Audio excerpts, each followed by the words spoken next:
Damn daddy, where you been? I heard it was the pen. Ever since you left, mama been seeing different men. In and out our place, one of them slapped my face. I'm about to catch a case, I'ma bust him in his ace. Then I compete with you, yeah, that'll be a match, yeah. Teach me to play some catch, yeah. Teach me to aim this ratchet, yeah. Teach me to hustle this sack, yeah. Teach me to whip this slack, yeah. I'm coming from the heart, we can't get this time back, Maybe it ain't your fault, I just hate that you got caught. I hate that we can't talk, I hate that we can't walk.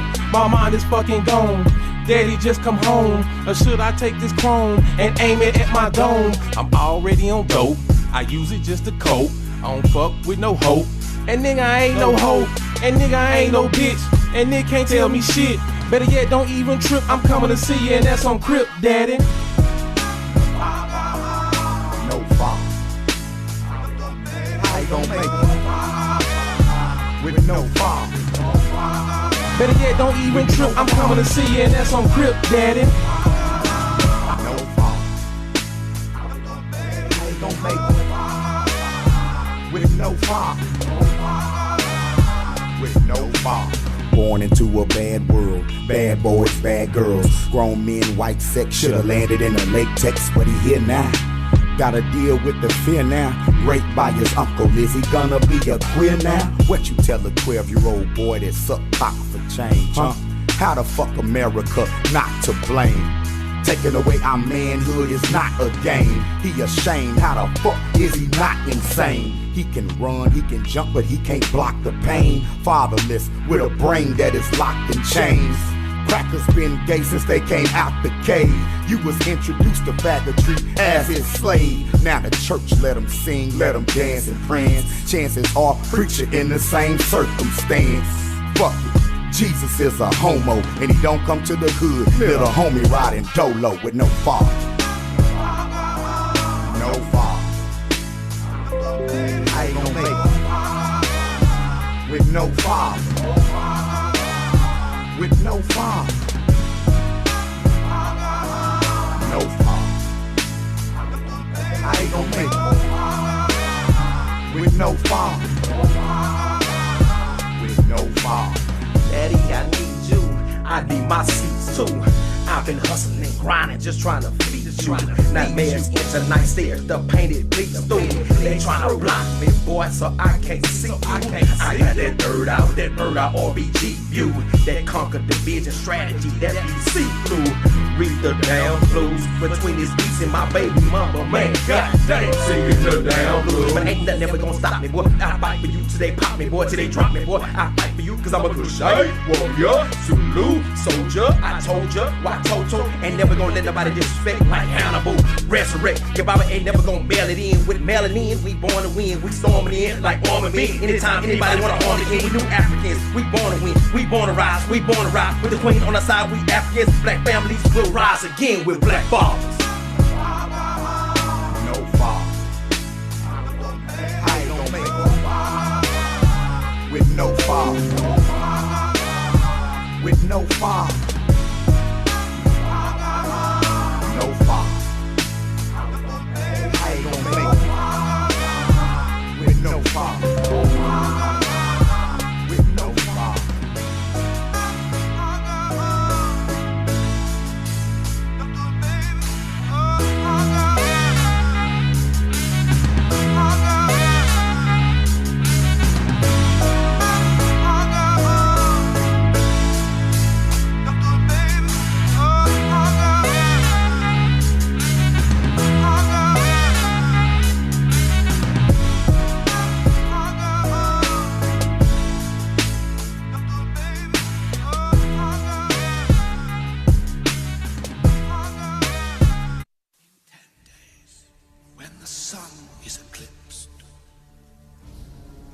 I will unleash the Kraken.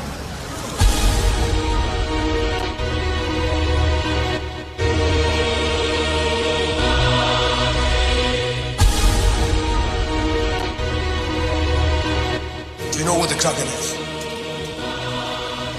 The Kraken is the end of us. A colossal elemental beast. It doesn't think, it doesn't feel. Even the gods fear it.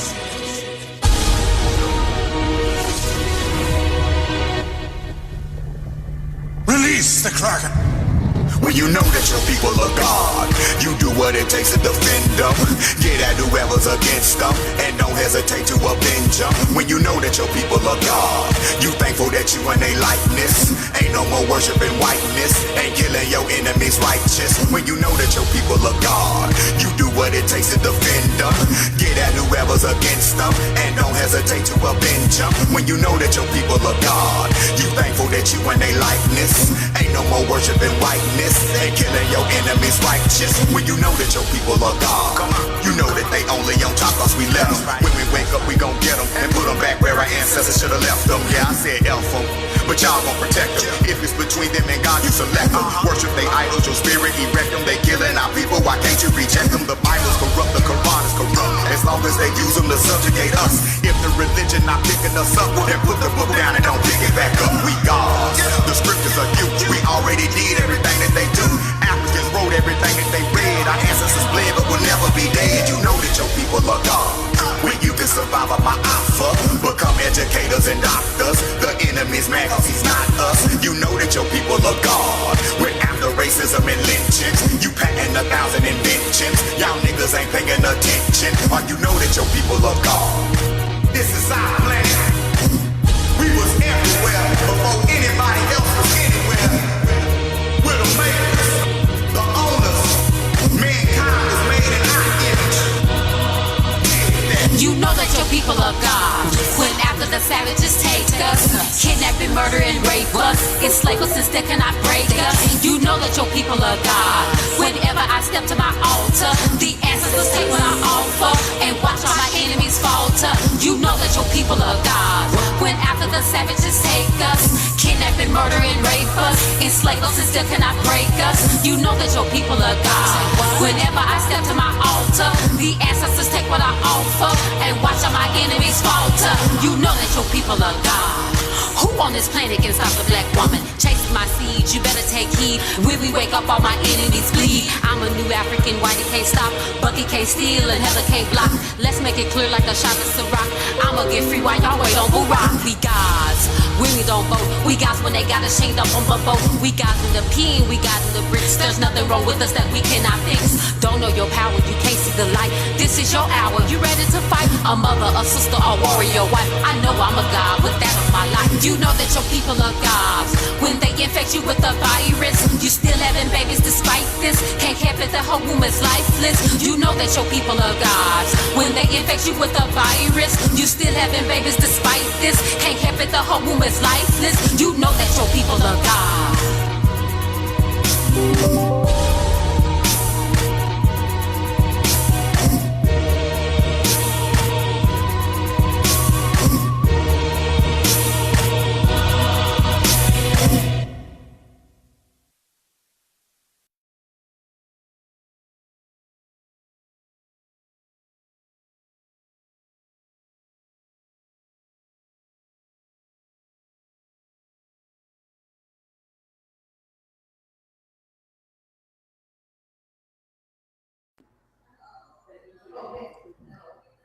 Peace and power, y'all.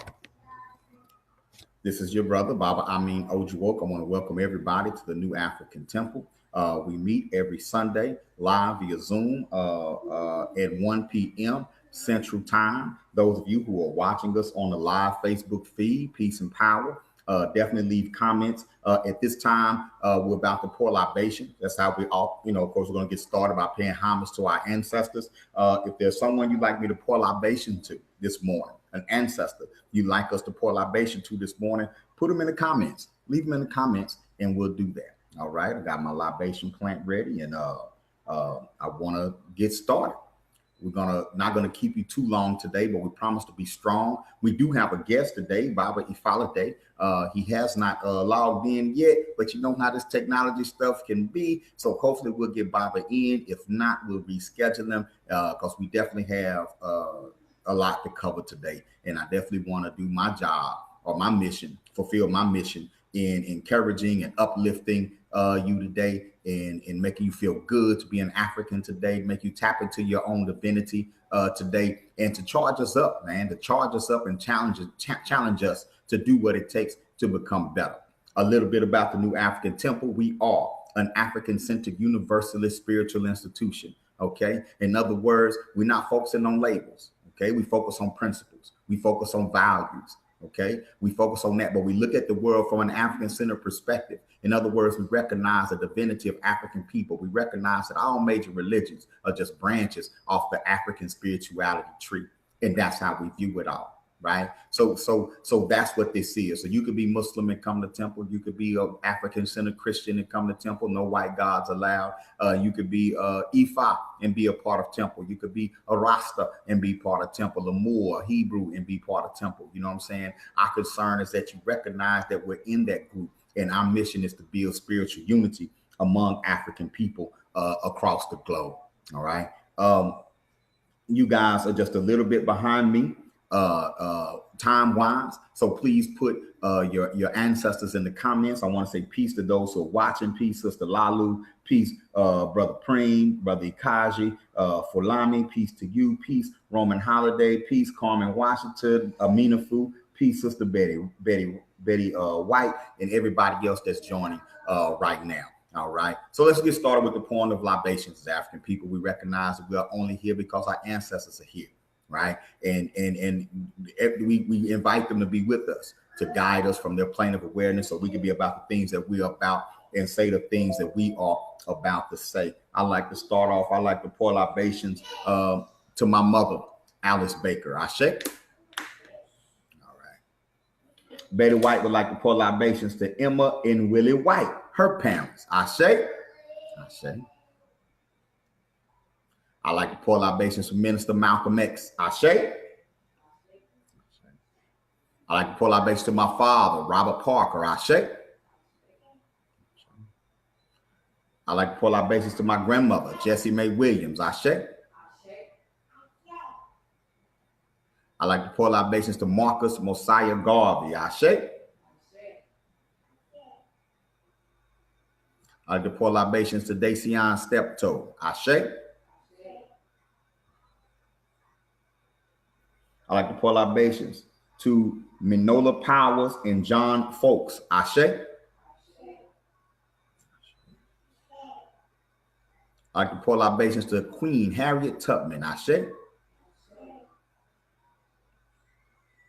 I like to pour libations to the Right Reverend Nat Turner. Ashe.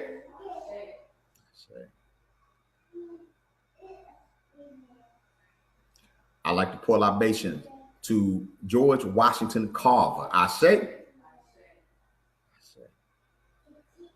I like to pour libations to all those we lost in the Middle Passage. Ashe. I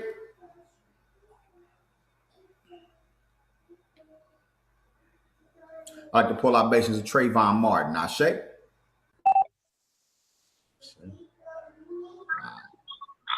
There's our esteemed guest. Peace and power, Baba. Power and peace, my brother. How's everything? Everything is great. Everything is great. We're actually in the midst of pouring libation. Baba, who'd you like for us to pour libation to this morning? I'm sorry, just 1 second. Let me adjust my phone so I can hear you better. Go ahead. Okay. I'm saying we're in the midst of pouring libation. Who would you like to pour libation to this morning? I'd like to pour libation to my grandparents. All right. Bobby Ifalade's grandparents. Ashe. Right, my mother and father. Ashe. I'd like to put libation. I'm gonna stretch out a little bit. I want to include this morning. I want to include Harriet Tubman. Queen Harriet Tubman. Ashe. We on the same frequency this morning, Baba. All right. Sojourner Truth. Sojourner Truth. Ashe. One of our modern sisters and visionaries, Octavia Butler. Octavia Butler. Ashe. George Washington Carver. Ashe. We are definitely on the same frequency this morning, Baba. Also, one of our attendees online in the comments for Lami would like to pour libations for Tommy Florine. Ashe. Ashe. Ashe. Ashe. Ashe. All right. At this time, we'd like to pull our base for all those we have not named, but we certainly have not forgotten. Ashe. Ashe. Ashe. Ashe. Ashe. Oh. All right. Ashe. Ashe. Give thanks. Give thanks. Give thanks. We're going to be on a. This is going to be audio call only, Baba. Well, it's actually audio and video. But I believe that the yes. It's audio and video, but your audio is coming through just fine. Okay, okay. The audio is coming through just fine. If you want to join via video, you can though. How do I do this?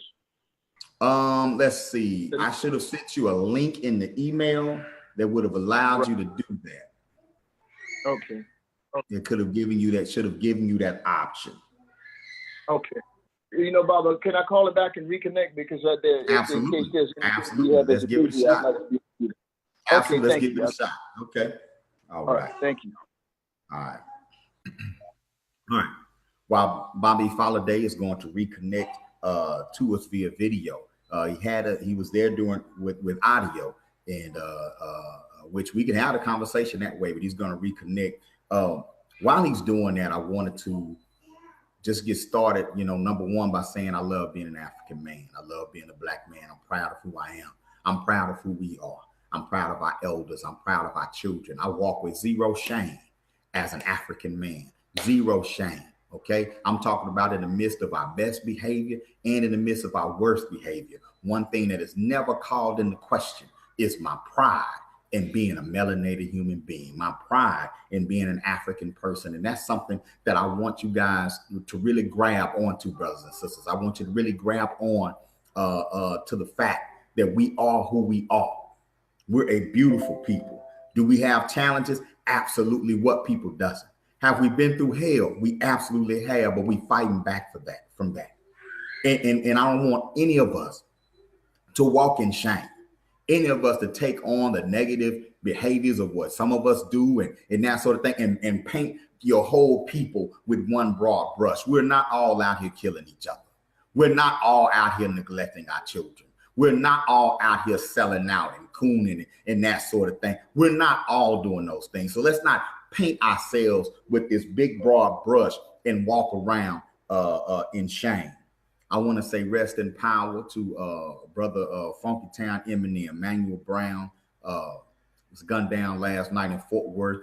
Very popular hip hop artist, entertainer in Fort Worth. Also a community activist. Died violently last night.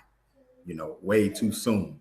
I want to say rest in power to the Africans who are losing their lives here in Houston, dealing with gang violence and so-called territorial violence here in Houston that's kicking back up. I want to say rest in power to those who are losing their lives to that. I want to send peace, love, and condolences to families that are dealing with losing loved ones to some of the issues that we have going on in our community, some of the issues we have going on in our streets. But let me point something out.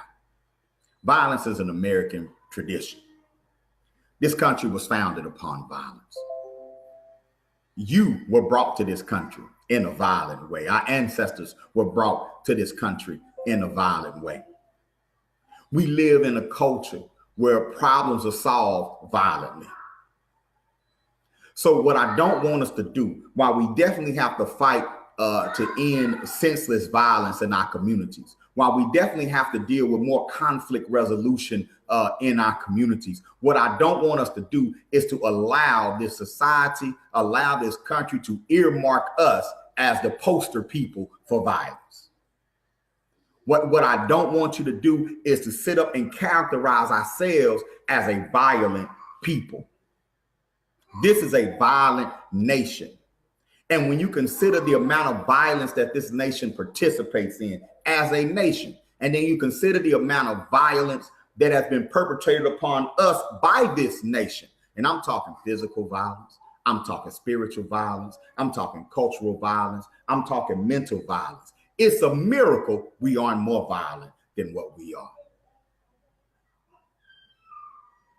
It doesn't take a rocket scientist to look at Black people and see that we reserve a lot of aggression that we have inside of us for Black people, because we've been rendered powerless to feel we could aim that violence anywhere else. And a lot of times people say we got to stop Black on Black crime. There's no such thing as Black on Black crime. People typically commit crimes in the area that they live in or areas that they can blend in. So generally, the only reason why Black people most likely don't commit a crime against another Black person is because that's who you're around. That's who's in the vicinity. There's nothing about your Blackness that makes you more prone to crime. And when they use terms like Black on Black crime, they make it seem like there is some sort of special mental condition that we have to where we just have to commit crimes against each other. And so we say silly things like, we can't talk about ending racial discrimination until we stop Black on Black crime.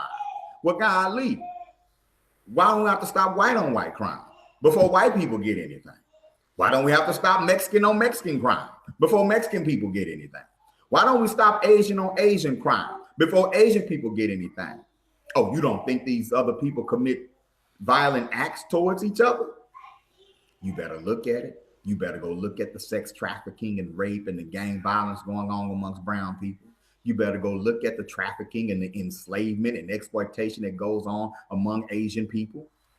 All you got to do is turn on the news to see what white people do to white people. But for some reason, it's something about Black folk that we have to cure. We have to be the first people on the planet to totally eradicate crime in our communities before we deserve justice. No.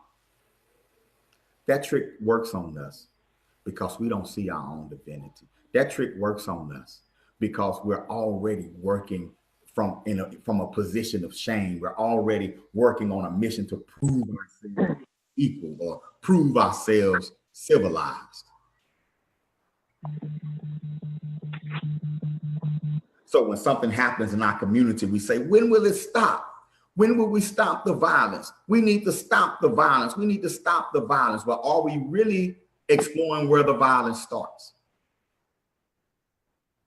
Are we really looking at and exploring where the violence begins? What is the root of the violence? And then when we only respond after the gun is drawn, how much violence has been perpetrated before the gun even comes out the pocket? What about emotional violence? What about cultural violence?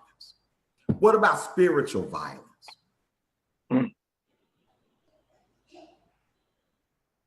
Violence comes in stages. Violence doesn't begin with the murder. What about being violent towards our own bodies? Putting things inside of putting poison inside of our bodies, is that not a violent act? Living in a food desert, not having access to fresh food and clean water, is that violence? Is poverty violent? Is organized generational poverty a violent act? It is. So when we say stop the violence, where do we start the violence? Where does the violence begin? Do we want to stop it or do we want to uproot it? Are we saying stop responding to your condition violently? Is that the only violence that we want to stop? Is violence that comes as a result of our mental condition, as a result of our sickness, as a result of our depression, as a result of our desperation? Or we're saying continue to be desperate, continue to be sick, continue to be upset, continue to be depressed, continue to walk in shame, just don't act out violently as a result of it. Is that our goal? Because we only seem to rally when we get to that aspect, when we get to that part of the violent cycle.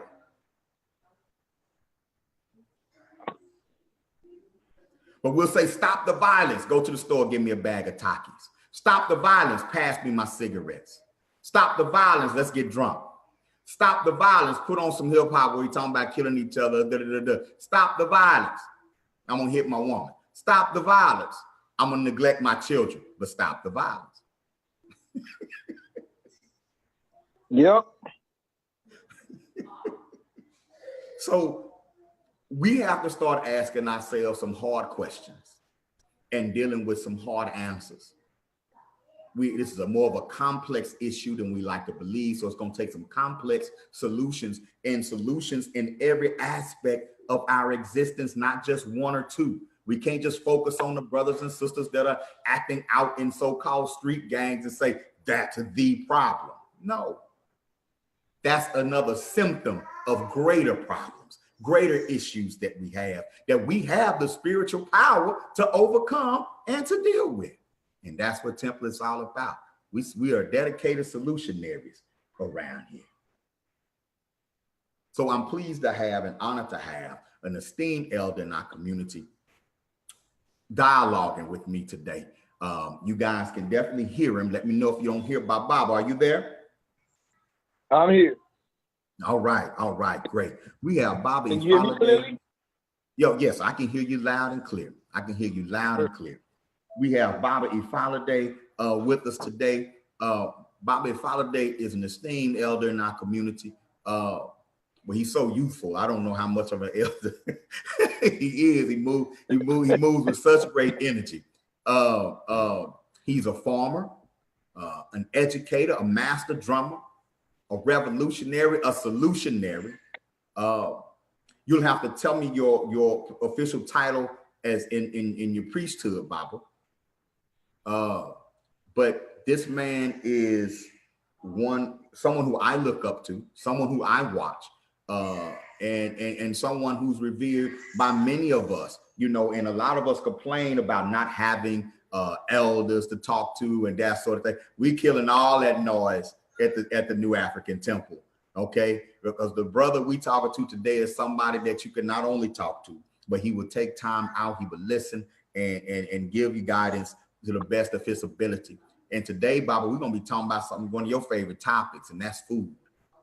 So I want to welcome Bobby Ifalade. Baba, thank you for coming and dialoguing with us today. Thank you so much for inviting me. I appreciate humbly accept the words that are given, and I pray that I'm always worthy of those. And this is a beautiful experience that you're having here. What's your topic today, brother? My topic today, Baba. Yeah, hey, Bob, there's no culture without agriculture, African spirituality and food. You see, and that you're still right, because we have to start that with the African proverb. The African proverb says, "Those who feed you also have the power to starve you." Those who feed us also have the power to starve us. Look at our neighborhoods now. Look at our children. Look at our children coming down with all these various diseases, so-called diseases, dis-ease. I'd rather use that word so we can hear it more clearly. Dis-ease, like ADD, ADHD, and all these diagnoses that are coming out of largely the amount of chemicals being put into our food. If we're not controlling what our children are eating, we're not controlling the destiny of our children. That's simple. That's simple. If you're not controlling the child, there you go. Go right ahead. I'm sorry.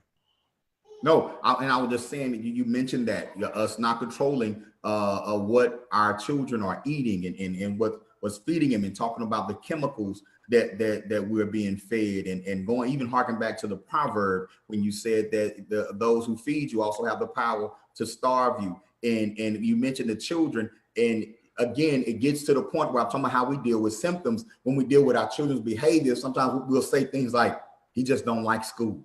She just has an attitude, right? But we're not looking at what is he or she eating and what type of physiological effect is that having on that child's brain. Exactly. My point exactly. I mean, when you start talking about war and inculcated aggression, when you start with the birth industry, when you start talking about our children are dying inside of these institutions at a rate during birth of 14%. Home birth and midwife-assisted birth is only 7%. Then it begins there. When you started talking about what that child is taking in as his first food, which is his mother's milk, and you look around, you realize how many, or we look around and realize how many of us are realizing mothers are being discouraged to feed their own children their milk when they're born. Then you look at the mother's milk itself. What is it constant? What's the constituent? Is the mother on a good nutritional diet that this milk is optimal? Is it high in the phosphorus that's necessary for the development of the human brain? Because you see, we'll drink these other animals' milks and have big bodies, but the human brain requires phosphorus. And the highest milk on the planet in terms of the element phosphorus is human mother's milk.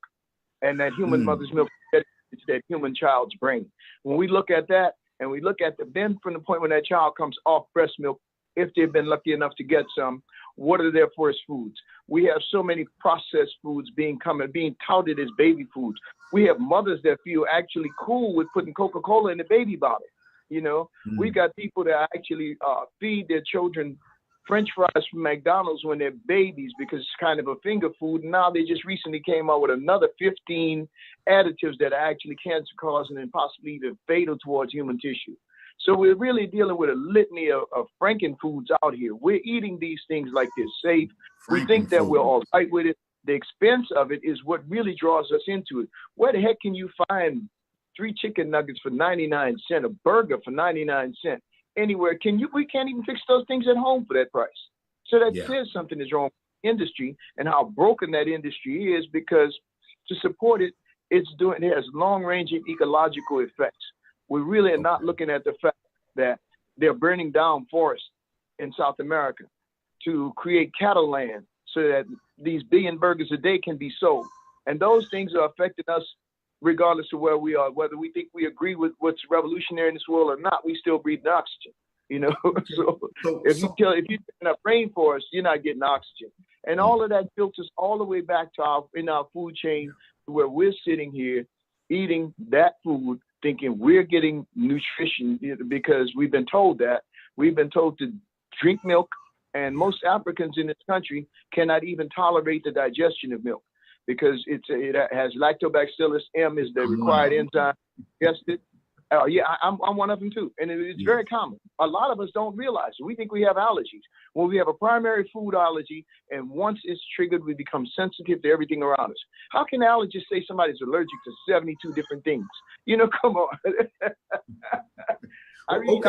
Tell me this though, because a lot of our mothers rely on the hospital for birth, the epidural shot, and then we have the babies, and then we're not breastfeeding. A lot are not breastfeeding, are choosing the formula. But what's in the formula that's harmful? You know, a lot of us sit up, Bob, and say, look, ain't nothing wrong with me. I was on formula. I had 4 children. All of them's on formula. Ain't nothing wrong with Dante. what's in these things, you know, specifically that we should be aware of? There's so many food texture modifiers, shall we call them? You know, that different kind of proteins and things. There's chemicals in there. There's preservatives in them. And the idea is that the human breast is very different from a can, so that there's a certain amount of acidity in alkalinity, whatever is in the milk, that's beginning to leach things from the can itself. Then you start talking about whether the vitamins are actually synthetic in their origin or whether they're organic in their origin, and how well those things can be absorbed by the human body. Belt leather is protein, yet we never think about reaching for a piece of belt when we're hungry, you know? So that says that the body has a spectrum of what it can digest. That's what I'm alluding to by making that statement. Okay. There are certain inorganic substances that, even though they may be chemically similar to vitamin E, your body does not process it because it's a little bit beyond the range of what your body can process in terms of chemicals. It'll most likely excrete it. And then when you start talking about people thinking that they're actually getting nutrition and they're actually in deficit of nutrition, we're talking about just what we have in America right now, which is a nation of overfed, especially among us, overfed but malnourished people. Overfed, malnourished. Overfed, but malnourished. Yes. Okay. Yes. We got to put that here. Let's talk about it on a spiritual level. With our last 3 children, my wife and I have to shout out definitely to Mama and Koyo, without whom I would not be here. With our last 3 children, we had natural home births at home. She breastfed the whole 9. I'm talking, we had a doula, midwife, and we had a community in. There were rituals, there was prayer, the whole 9. And we have 8 children total. And we love all our babies. I ain't saying we don't love all our babies, but with this last 3, there's a kinship and a connection that's different.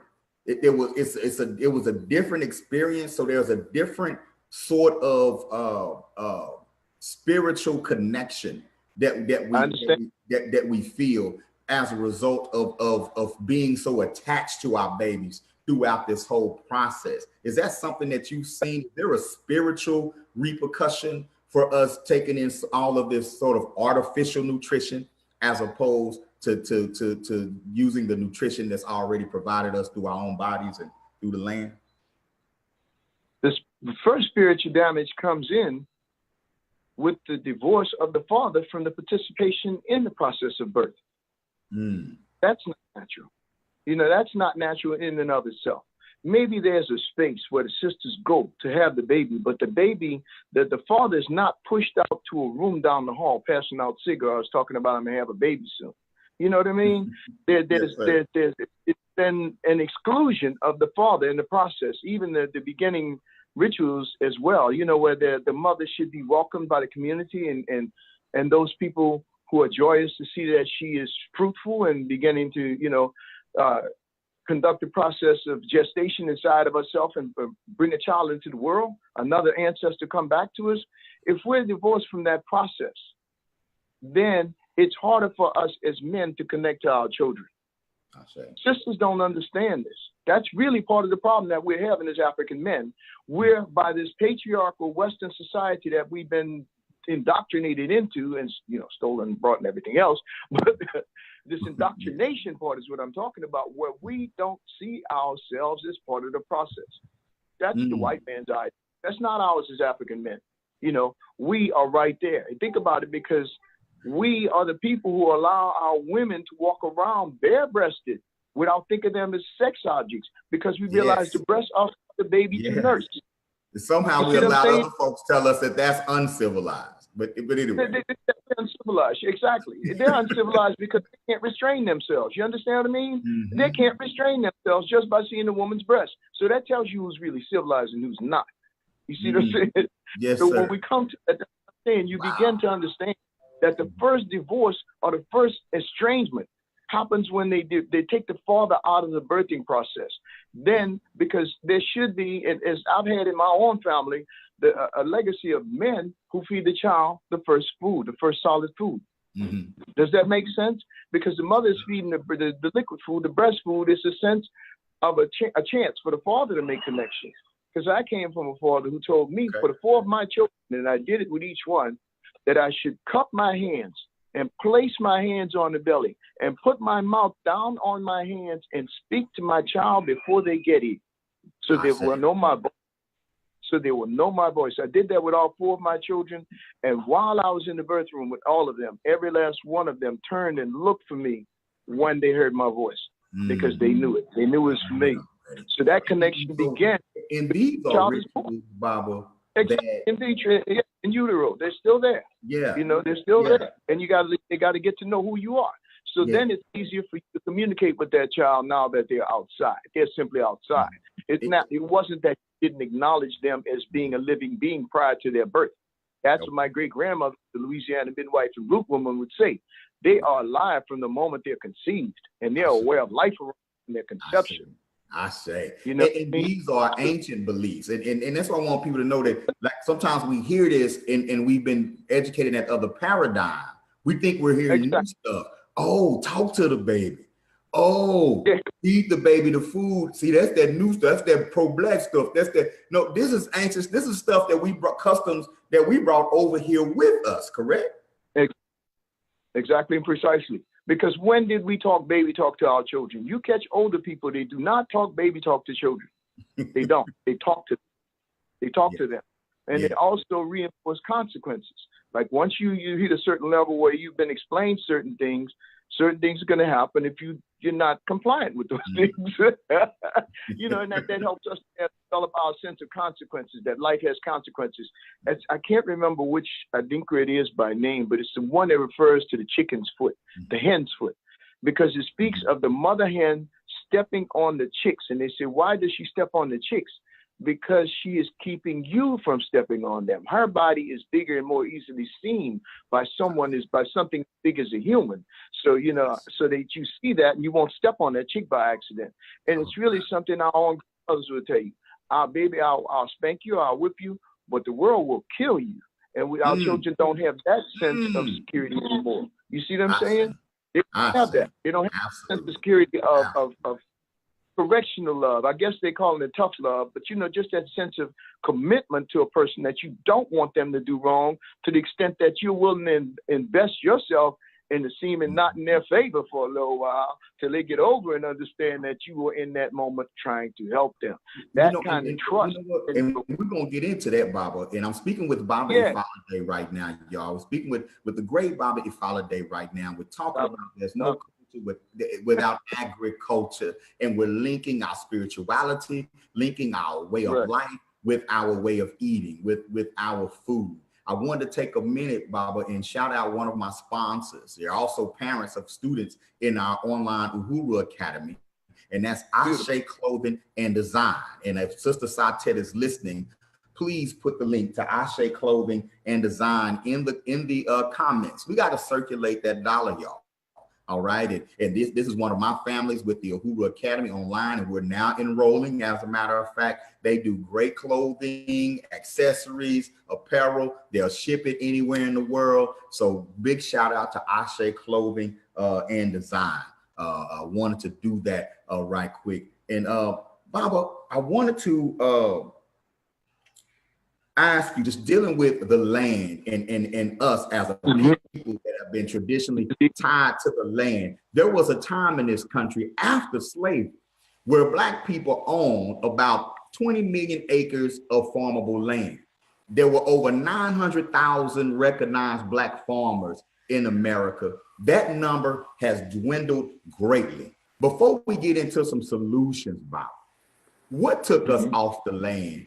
And what has been the price that we've paid from walking off the land or being terrorized from the land? What has been the price that we've paid from getting away from the land and maybe getting more into an urban living type lifestyle? Let's first start with the whole idea and mechanics of slavery, the mechanics of slavery. And I'm calling it that for the simple reason that we were the machine. We were the machine. We were the labor that made it possible. because the millions, the billions that were made on our backs during that time was actually labor that was stolen. And the labor that was stolen was too complicated at that time for any machine to be able to perform. And it was also at the same time too unnatural to be sustainable, except under a slavery system. If our ancestors had been paid 10 cents a day, like they said the Chinese were paid 10 cents a day to work on a railroad that ran from New York to San Francisco. But yet there's a Chinatown in New York and there's a Chinatown in San Francisco at the other end because of that 10 cents a day. You see what I'm saying? Yes, so sir. With that, if our ancestors had been paid 10 cents a day, my brother, we would have been left inheritance by our ancestors. That's fully what they intended to do. And in spite of not having that, those statistics you quote, some of those were as early as the 1880s and 1890s census that this amount of people were actually farming and owned this much land. That very quickly, not even 50 years out of complete captivity and no income at all, we're suddenly owning thousands and tens of thousands, millions of acres of land in this country because we realized land was power. We knew that when we were in Africa. There was no doubt about it here. Land was power. If you could feed yourself, you could sustain the ideas that you believe about the world, in spite of what anybody else around you who's not thinks. You don't have to worry about complying because you're hungry. All right. Yeah. And that was one of the things that we did. We came out of that experience. One of the things that made us shy away from the land was the inefficiency of the European farming system implemented under the captivity of our ancestors in this country that we know as slavery. When you grow cotton for miles and miles and miles, sugarcane for miles and miles and miles, tobacco for miles and miles and miles, corn for miles and miles and miles, that is what we call monocropping. That is unnatural in nature. Nature puts out diversity constantly. It wants to renew itself. It wants to make itself sustainable. Diversity is where it is. You have one plant who feeds at the root system. You have another plant that might feed at the level of a tree. They might have one that sends down a network of root, another one that sends down one single taproot like a carrot. Those all mix together because they are actually forming a perfect ecosystem unto themselves that completely sustainable like the forests are. Nobody fertilizes the forest. That was Dr. Carver's point. The forest floor is never bare. You never walk into a forest and every leaf that grows at the top of that tree absorbs nutrition from the food that is made from the light of the sun and the chemicals it pulls from the earth. And when that leaf falls, even though we look at it as being skeletal, it is still composing earth when it comes apart, and it's still full of nutrients that living things use in order, if it's no more than the microbes, the bacterial activity in the soil, because the forest floor is full of bacterial activity, the constant breaking down of trees, dead bodies of animals. All of these microorganisms are always at work converting everything into the eternal life that we know of the forest. Those are the kind of things Dr. Carver was telling us about, and we didn't quite understand them. Then you look at the model perpetrated by the Europeans was one of not diversity, not a model of diversity, or not modeled on diversity, but on straight lines of monocrops, straight lines of rows. Who had to get out there? They have problems with diversity across the spectrum. No, exactly. So when you have a system like that, that's what I'm saying. It's so unsustainable. You have to do something unnatural to sustain it. That was where our labor came in. Okay. Does that make sense? Because now you have to have somebody go out there and chop those weeds out of the rows of tobacco, out of the rows of cotton, out of the rows of sugarcane. And it's almost impossible to do this because it's growing every day. So that's why we were out there. We weren't just out there. But you also had to find the people who physically and biologically were so tied to the land that we could survive or our bodies could adapt to the challenges that were faced. Had to find us, we were already, you see that the whole point is that we were already farmers. We weren't stolen like one would a mule. I have that in a poem I dedicate to Dr. George Washington Carver. We weren't stolen like one would a mule. We were kidnapped as one would a scientist. You understand? When you're trying to undermine your enemy, or you're trying to gain a great advantage over those who could be problematic for you when you're trying to take over a continent. You kidnap the best. They didn't come over and get Africa's riffraff. They came over and got Africa's scientists. There were surgical excisions into parts of Africa where metallurgy was known, metallurgy was known, carpentry was known, rice growing. Something as simple as rice growing, because now you realize the streets of America are not paved with gold. So you're trying to find crops that you can sell in Europe that are not natural to Europe or the European market that can be marketed as exotics, and you can get that money for them. Yeah. Just as simple. Wow. Tobacco is addictive. Sugar is addictive. You're best from the first lines of drug trade. Because they knew that they didn't have streets paved with gold, but good and well, nobody had nothing like molasses. You had honey, but you had to wait on bees for that. Now you could you could grow this plant and manufacture the sweet substance out of it. And people would love that. Sell it to about a barrel. Oh, they were killing it, man. So yeah, they needed us to support that. Tobacco, again, was addictive. Cotton is a whole new industry. It was just really getting around the way you found a place that you could grow this much of it and then ship it back in bales and have it spun into, that's part of the reason why the Civil War happened. It was the mills in the north that was spinning the cloth, making all the profit, when the people down south were shipping up them 500-pound bales, not getting no money. So, they basically, this white folk fight over who deserved the money. But again, agriculture is the foundation of it. And that shows you how agriculture can play a foundation in the development of any nation. It's absolutely important to be able to feed yourself and produce things that your people need from the earth. So when we're taken out of that, there's no way in the world that we can stand as a people and talk about our independence when we can't even grow the food we eat, let alone the textiles, the fabrics, the plants that produce the fabrics that we need, or let's not even go that far, the food and the medicines we need. Because there's so much of our natural medicines come from the earth in the form of plants. Nowadays, with a lot of us living in urban centers or living in cities like what we live in right now, Houston, that's both urban and rural mixed up together. Everything's so green down here. I'm loving Houston, by the way, Bob. Oh, thank you. I'm loving it, by the way. But and your family's a big part of that too. You guys been with us since we've been here. But the potential of urban farming and urban farming agriculture. What are some things that just by simply growing, and I say simply, of course, it's not simple, but what are some things by growing our own food and thriving as urban farmers we could help alleviate in our communities? What are some issues we could help alleviate in our communities with a strong urban farming movement? Right. And that's when I have to go back to what we had left off at, because that's one of the disparages, the things that people disparaging things that African people have in their attitude towards the earth, because we're so heavily exploited physically to work like that. When you find Africans whose upper arm bones were actually worn grooves in the bone from the bicep, constantly being flexed against it, even when they were growing, constantly moving their arms like that, that showed you we worked really hard. And I really honestly think, and hear me out when I say this, the people who are listening, that our grandparents were often passing that fear of working that hard, of being subject to working that hard for no compensation whatsoever. It wasn't that we were afraid of hard work. We were tired of not being paid. I mean, I can give you this in the form of a joke, and you really get where I'm going with it. I remember hearing a joke as a child that typified our attitude towards these things, because it talked about God, the old white man, black man jokes, or colored man jokes. Yeah. That's how old this one goes back. Check this one. It said the white man and the colored man were in heaven, and God said, you got to go back down there. There's too many people up here. So I tell you what I'm going to do.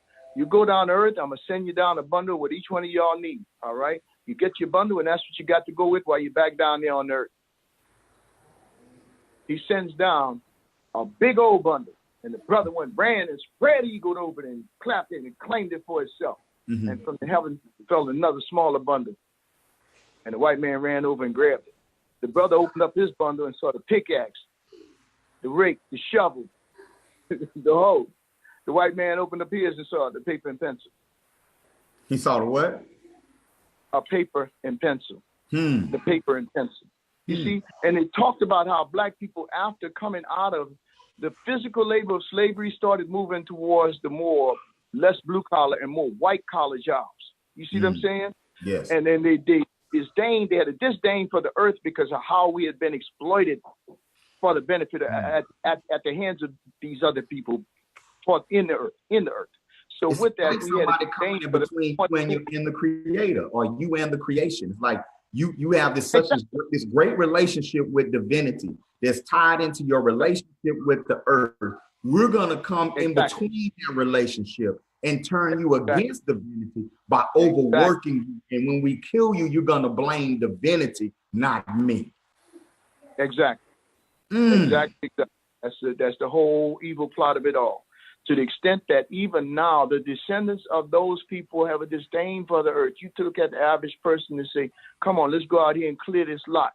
Let's clear all this lot. Let's pick up all this glass out of here, clear this lot, cut the grass and put some rows in and grow some mustard greens and some sweet potatoes and okra and tomatoes and all the things that we know everybody around here would like to eat.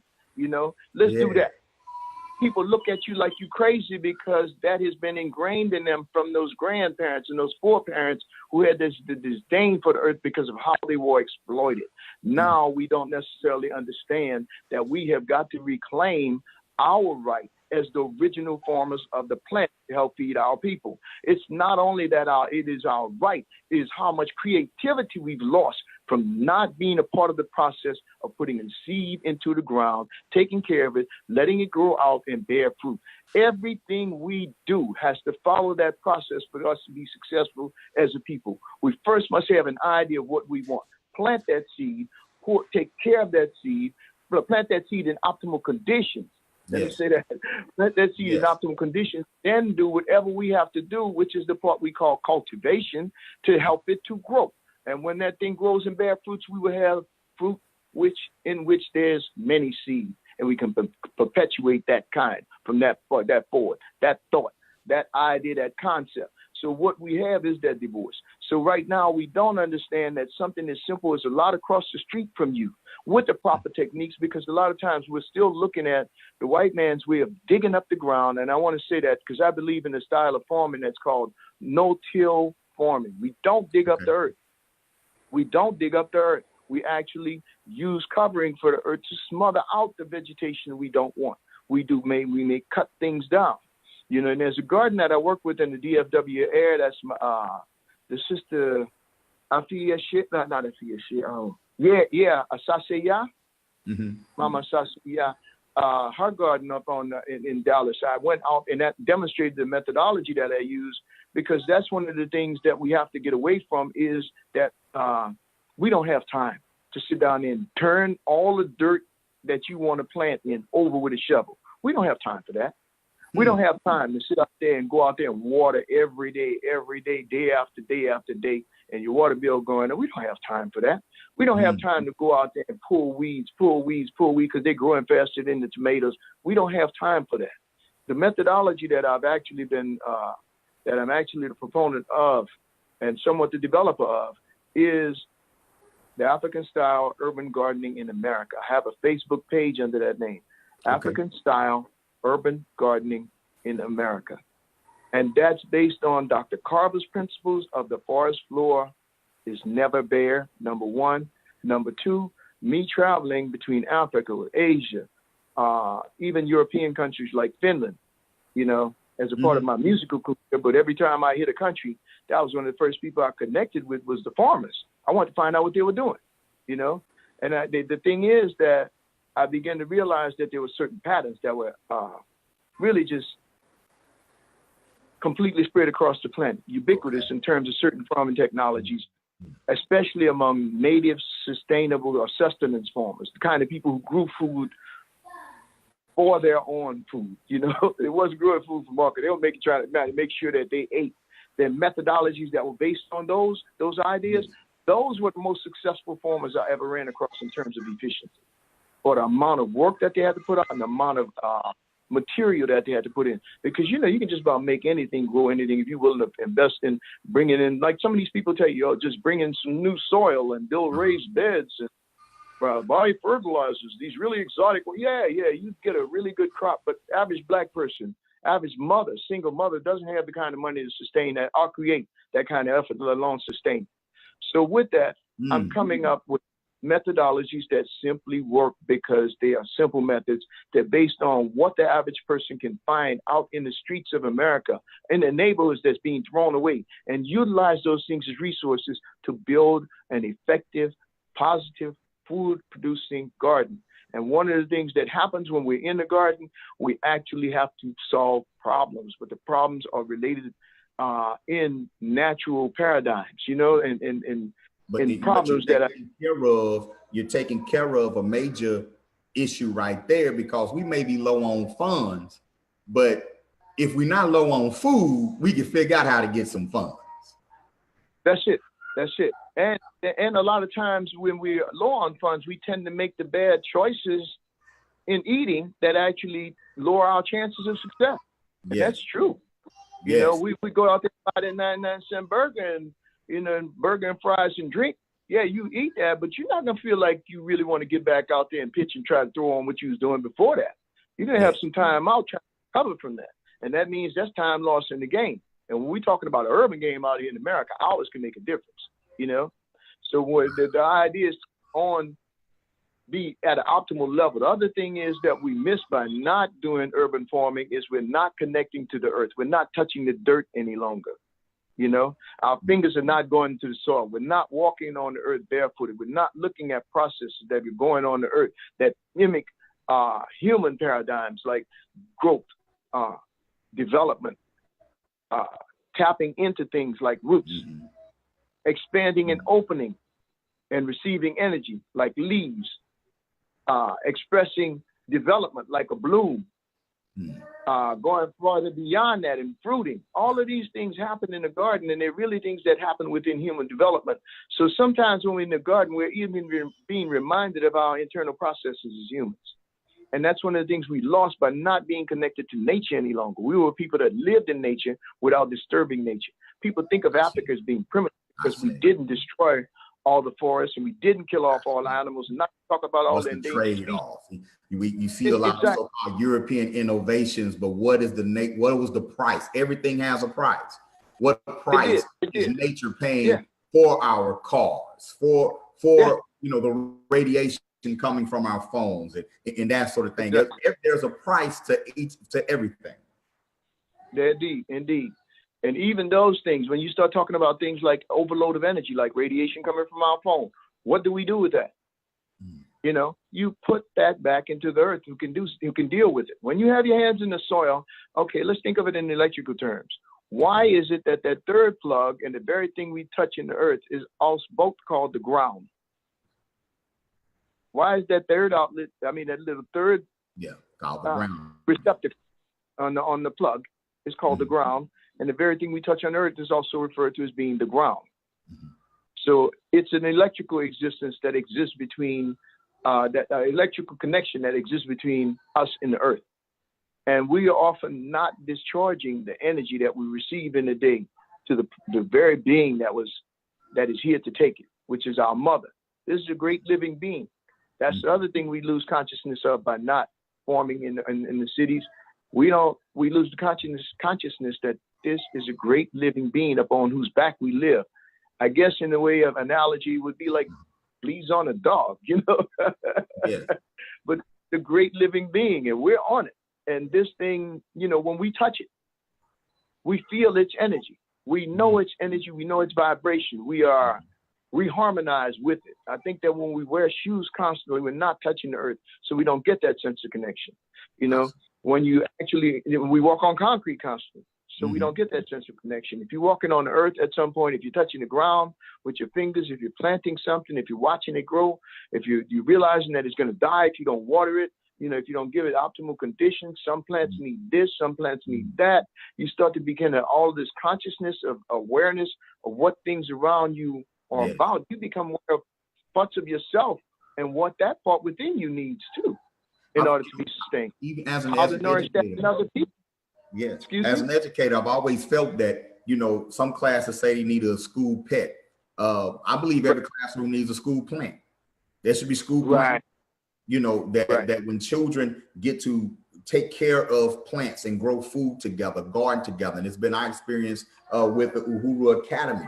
It helps with behavior. It helps with maintaining harmony. We talk about we're dealing with bullying and there's so much that can be worked on and dealt with if our children had the opportunity to touch the soil more often and to work on these projects and create and cultivate life together.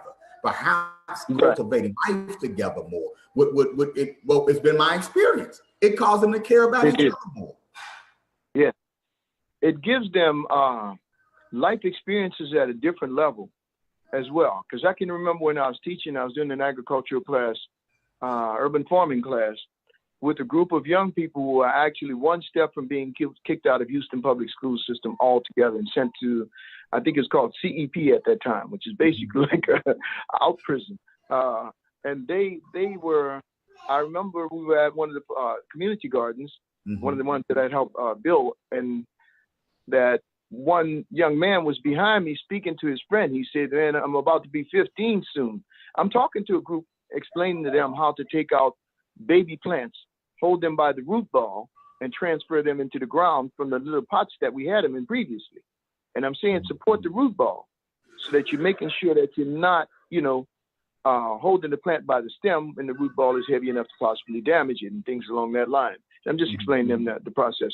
I'm hearing this young man behind me talking to his friend.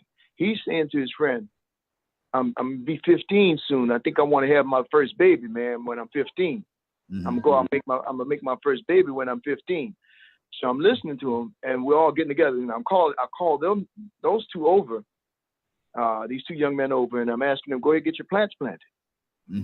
And the one who said this immediately grabs the plant by the stem and jerks it up out of the pot, and it snaps off.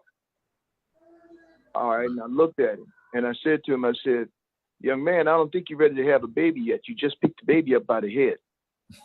Yeah. And I'm saying,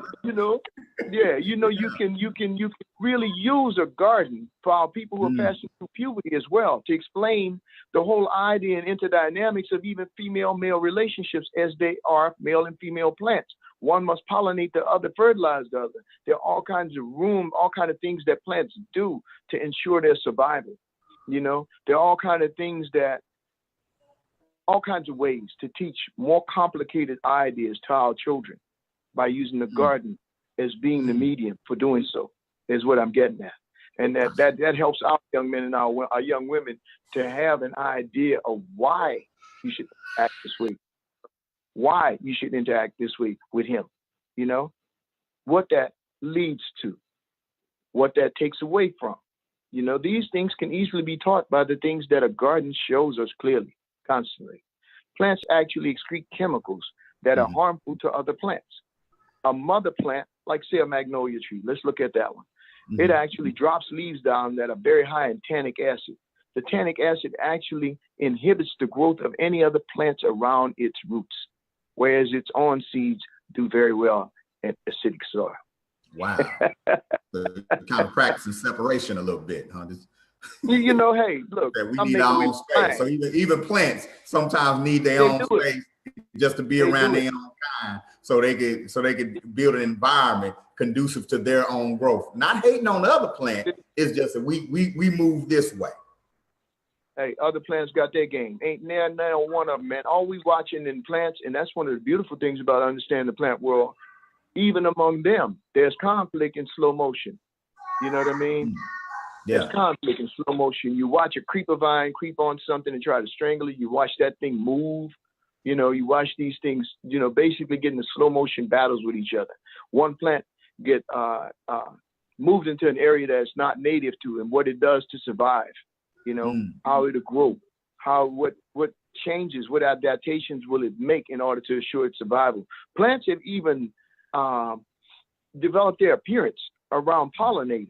Yeah. And we don't take that in time. The certain plants know that if I produce this lavender colored flower or this yellowish colored flower, bees are going to love me and they're going to move my genetic material around, so I'm good. Let's go ahead and make this color flower. They evolve to do this. So there's an intelligence behind that kind of a life. And we don't appreciate that because then it takes away from us the sense of the natural world, or really how unnatural it is for us to not be that way about us.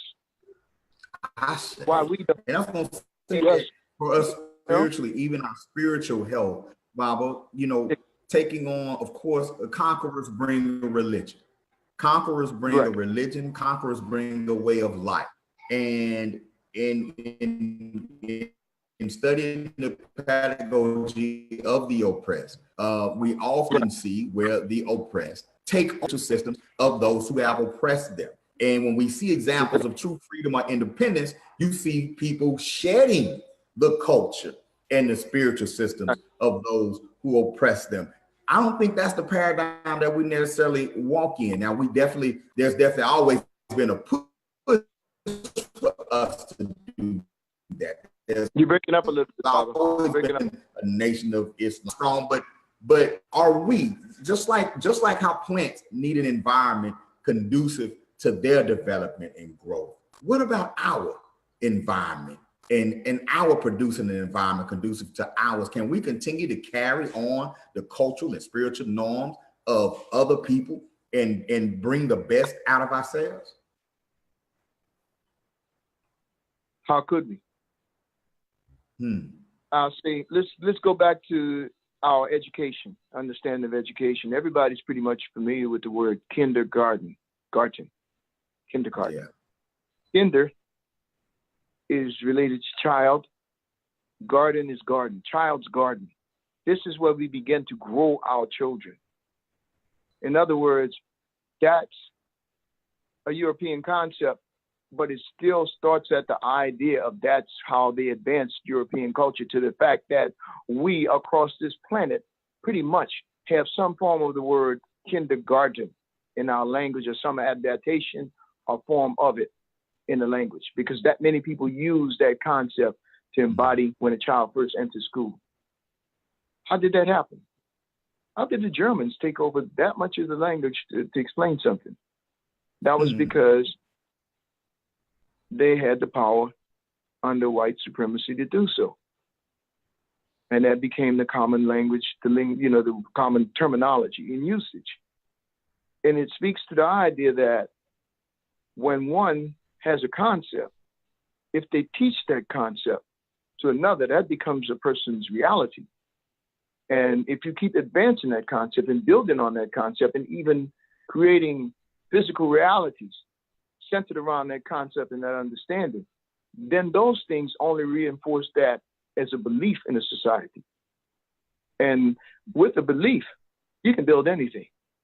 With an understanding, you can build everything, So I'm saying that those kind of mental terms those kind of things were intended to run us away from the idea of educating ourselves from, just like the war is perpetrated against us from the womb to the tomb.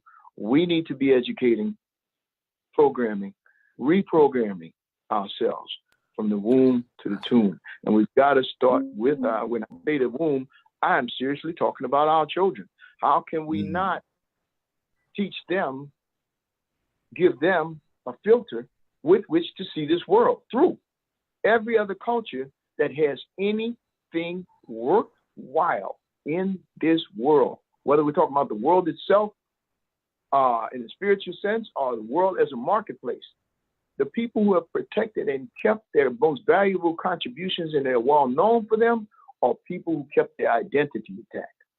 People who, in a sense, understood that they could go out, that they understood the idea of education is concentric.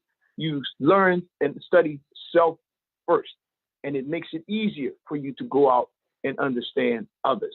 But you do not forget who self is. Everything is filtered through your identity as a person among your people. Anything else is healthy. Anything else is unhealthy for us. You look at those cultures that are considered healthy, who are all world powers, who are superpowers, they have that concept. One of the things you can look in the world, we're talking about the advancement of the Chinese is becoming a superpower right now. People do not realize Mao Zedong, who was doing over the Cultural Revolution in China, as well as Ho Chi Minh, were both students of Marcus Garvey.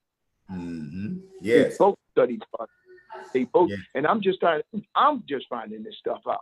At my age, I always suspected it because the Panthers were very big on pushing the Little Red Book.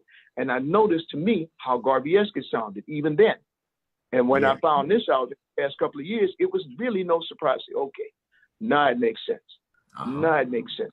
Because the idea, even when we watch, I don't mean to go so far, but there's a point in this. When you watch the Ip Man movies that are being produced, when they're talking about when Japan came into China and took over China and how the Chinese resisted it through their culture. They resisted the takeover. The fighting was a part of it, but the fighting was reflective of the culture. The styles of fighting were reflective of the culture. That's what they were really advancing, their culture over an invading culture. Their culture of retention and survival in the presence of a dominant and aggressive and violent culture. That's what they were doing. That is what we're facing. You can cultivate and protect your culture. You can develop and protect your culture. But when you're dependent upon outside stimuli for your basic needs, that's when you got to start having conversations like, well, you know, they ain't going to let us be too black. That's when you start saying stuff like that. And, you know, it's like everywhere you look, just like something you said earlier, you know, you see certain things being discouraged. One of the biggest things being discouraged is simple unity. That's it. That's number one. You know, not black man against white, black woman, the young against the old. No, it's the concept. Those things are only factors in the concept of disunity. You know, the disunity, and they're played against each other for the sake of not allowing us to unite because of how powerful we would be, because we've been historically shown in everything from Rio de Janeiro to SCLC to, you know, to Bahia to Haiti. Anytime we have any semblance of unity, what we are capable of doing, you know? So that, I know that's what we're sitting on right now, you know? The idea that unity is what's being fought against. If any black person immediately hears anyone saying, a black person hears somebody saying unity, we need to get together and do things, we need to work together more, there's a paranoia that comes out in us. There's a paranoia. What's that about? And paranoia is fear. Fear. Sometimes the fear reminds us of a hurt.